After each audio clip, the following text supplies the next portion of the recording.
Harut व Marut कौन थे, बाबुल का कुआं कहाँ है और हारूत व मारूत का जादू किस तरह का था।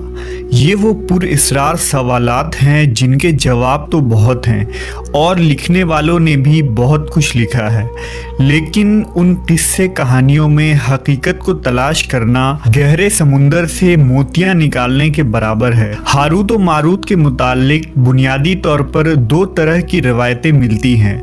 एक वो जो कुरान व हदीस और ताबईन के अक़वाल में मौजूद है, और दूसरी वो जो तौरेत व इंजील और इसराइली रवायतों में आती है, जबकि उन इसराइली रवायतों को बेशतर उलमा और मुवर्रिखीन ने तायीद की है। इस वीडियो में हम उन दोनों तरह की रवायतों और वाक़यात को मुकम्मल पेश करेंगे।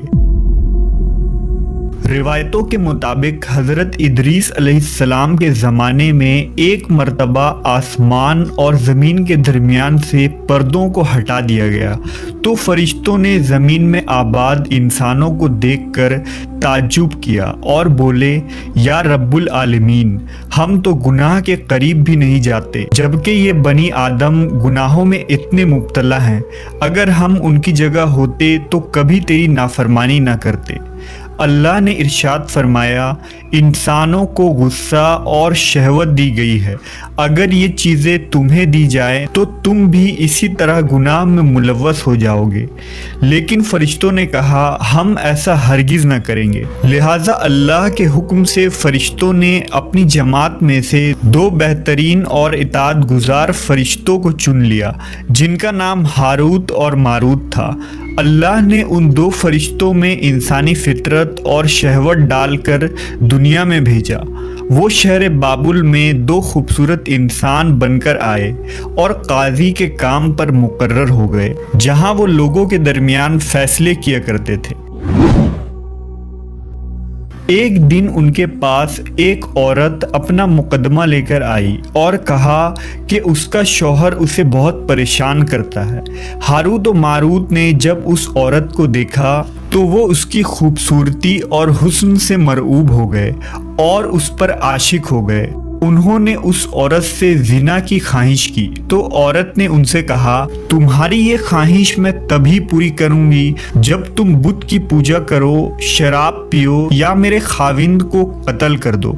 हारूत व मारूत ने शराब नोशी को छोटा गुनाह समझकर पी लिया और नशे की मस्ती में दो और कबीरा गुनाह कर बैठे। उस औरत ने उनसे आसमान पर चढ़ने का अमल भी सीख लिया, जिसके जरिया वो आसमान पर जाते थे। जब औरत इस अमल के जरिया आसमान पर गई तो अल्लाह के हुक्म से उसे सितारे की शक्ल में मस्ख कर दिया गया।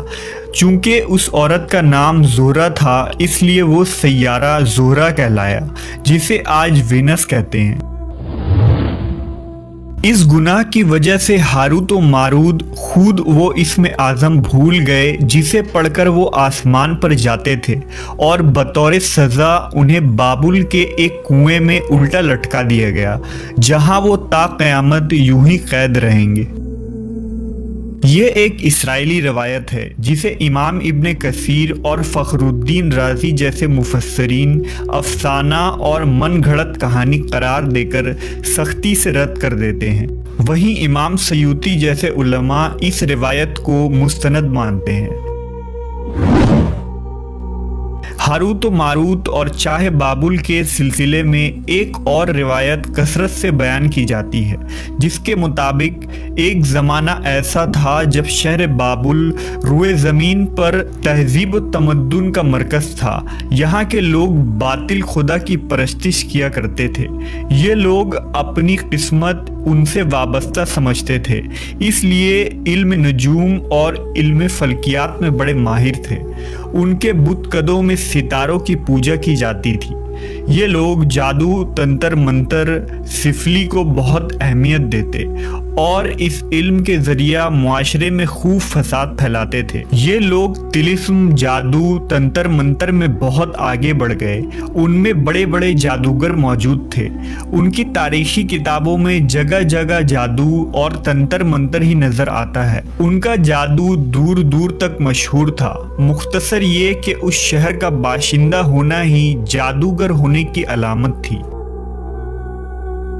جب حضرت سلیمان علیہ السلام کی حکومت آئی تو آپ نے ان لوگوں کو اس شرکیہ عمل سے روکا اور ان کی سحر اور جادو کی کتابوں کو ایک جگہ جمع کر کے اپنی عظیم کرسی کے نیچے دفن کر دیا تاکہ اس فتنہ انگیز علم کا جڑ سے خاتمہ ہو جائے۔ جب سلیمان علیہ السلام کی وفات ہوئی تو شیطان نے ان کتابوں کو دوبارہ کھود کر نکالا اور لوگوں سے کہا کہ سلیمان پیغمبر نہیں تھا بلکہ ان کتابوں کے ذریعہ حکومت کیا کرتا تھا، لہذا ہوا میں اڑنا، جنات پر قابو اور سلیمان علیہ السلام کے غیر معمولی معجزات دراصل جادو اور سفلی کا عمل تھا۔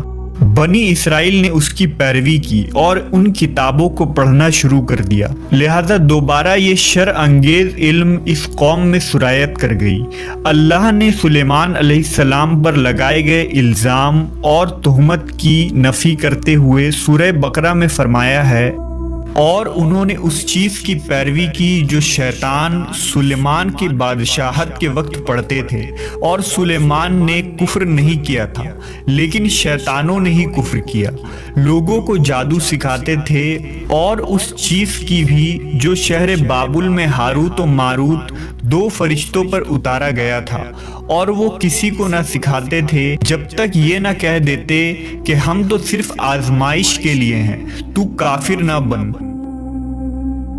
لہذا جب یہ سحر کا علم بابل میں عام ہو گیا اور لوگوں کی تکلیف اور پریشانی کا باعث بن گیا تو اللہ نے دو فرشتوں کو انسانی صورت میں مامور کیا کہ وہ جادو کے عوامل اور اسے باطل کرنے کا طریقہ لوگوں کو سکھائیں تاکہ وہ جادوگروں کے فساد اور شر سے محفوظ رہ سکے۔ لیکن یہ تعلیمات غلط مقصد کے لیے بھی استعمال ہو سکتی تھی، حالانکہ وہ فرشتے لوگوں کو تنبیہ کرتے تھے اور ان کے لیے صراحتاً کہتے تھے کہ یہ تمہارے لیے ایک طرح کی آزمائش ہے، لیکن پھر بھی وہ لوگ ایسے کاموں میں پڑ گئے جو انسانوں کے لیے ضرر اور نقصان کا باعث تھا۔ بعض عربی داستانوں میں اس کنویں کا ذکر بھی ملتا ہے جہاں کئی لوگ پہنچے اور ہاروت و ماروت سے ملاقات کر کے جادو کا علم بھی سیکھا، جبکہ بعض مورخین کا کہنا ہے کہ عراق کے شہر حلہ کے قریب ایک کھنڈر میں موجود قدیم کنواں ہے جہاں سے بابل کی سرحد شروع ہوتی تھی۔ یہ اس کنویں کو ہی چاہے بابل قرار دیتے ہیں۔ بہرحال اس واقعے سے یہ سبق ملتا ہے کہ سفلی اور جادو ایک شرکیہ عمل ہے، مگر یہ کہ اس کا استعمال فساد اور شر پسندی کے خاتمے کے لیے کیا جائے۔